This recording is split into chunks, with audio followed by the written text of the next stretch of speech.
இன்னைக்கு என் கூட சேர்ந்து ஜெபிக்க தயாரா இருக்கீங்களா? தானியேலின் புத்தகம் 6ஆம் அதிகாரம் 22ஆம் வசனத்துல நாம வாசிக்கிறோம். சிங்கங்கள் என்னை சேதப்படுத்தாதபடிக்கு தேவன் தம்முடைய தூதனை அனுப்பி அவைகளின் வாயை கட்டி போட்டார். தானியேல் ராஜாவிற்கு முன்பாக ஒரு சாட்சியை கொடுக்கிறார். சிங்கம் கெபியில என்ன போட்டாலும் சிங்கங்கள் என்ன விழுங்க முடியல. சிங்கங்களின் வாயை தேவ தூதன் கட்டி போட்டு என்னை காப்பாற்றினார்ன்ற ஒரு சாட்சியை கொடுக்கிறார். அது மாத்திரம் இல்ல, அது ஏன் அப்படின்ற ஒரு எக்ஸ்பிளனேஷன் கொடுக்கிறாரு.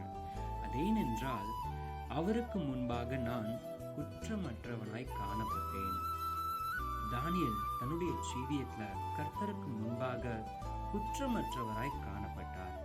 இதுக்கு முன்னாடி வசனத்துல கூட ராஜா தானியேலை எப்படி அழைக்கிறார்னா, தானியேலே, ஜீவனுள்ள தேவனுடைய தாசனே, நீ இடைவிடாமல் ஆராதிக்கிற உன் தேவன் உன்னை சிங்கங்களுக்கு தப்புவிக்க வல்லவராய் இருந்தாரா? தானியேலுக்கு கொடுக்கப்பட்ட சாட்சியை பார்த்தீங்களா? அனு தினமும் கர்த்தரை நோக்கி ஜெபிக்கிறவனுக்கு இப்படிப்பட்டதான ஒரு மரியாதையை கர்த்தர் பெற்று தருகிறார். ஒரு பாதுகாப்பை கர்த்தர் அளிக்கிறார். இன்னைக்கும் கூட நம்ம கடினமான சூழ்நிலைகளுக்குள்ளாக கடந்து போயிட்டு இருக்கும் பொழுது நாம எதிர்பார்ப்பது எல்லாமே ஒரு டிவைன் ஹெல்ப் மட்டும்தான். ஆனா என்னைக்காவது நாம நம்மளை நிதானிச்சு அறிந்திருக்கிறோமா?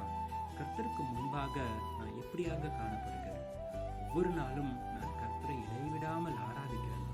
கர்த்தருக்கு முன்பாக நான் குற்றமற்றவனாக காணப்படுகிறேனா? இன்னைக்கு நீங்க உங்க மனசாட்சி படி நான் கர்த்தருக்கு முன்பாக குற்றமற்றவனாய் நான் காணப்படுகிறேன்னு நீங்க உறுதியா சொல்ல முடியுமோ?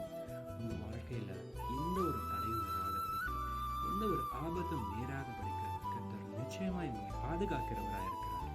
ஜெபிக்கலாமா? பிதாவை, இந்த சுப வேலைக்காக நன்றி. உங்களுடைய வார்த்தைகளை கொண்டு பேசின கிருபைக்காக நன்றி ஆண்டவரே.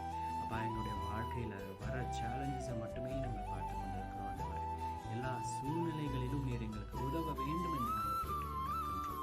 ஆனால் இந்த வேலைக்கு தாவே எங்களை நிதானித்து பார்க்க உதவி செய்யுங்க. உம்முடைய பார்வைக்கு நாங்கள் குற்றமற்றவர்களாக இருக்க உதவி செய்யும்படிக்காக நாங்கள் ஜெபிக்கின்றோம். எங்களுடைய இருதயத்தை சுத்திகரிங்க ஆண்டவரே. உங்களுடைய சமூகத்தில் எங்களை தாழ்த்தி ஒப்புக் கொடுக்கின்றோம். எங்களுடைய எல்லா பொல்லாங்கான காரியங்களிலிருந்து நாங்கள் ஆண்டவரை மீண்டு வர எங்களுக்கு உதவி செய்யுங்க. குற்றமற்றவர்களாய் காணப்படுகிற கிருபை தரும்படிக்காகவும் எல்லா சூழ்நிலைகளிலும் உங்களை பாதுகாக்கும்படிக்காகவும் நாங்கள் ஜெபிக்கின்றோம். மீட்பர் இயேசுவின் மூலம் ஜெபம் கேளும் எங்கள் ஜீவனுள்ள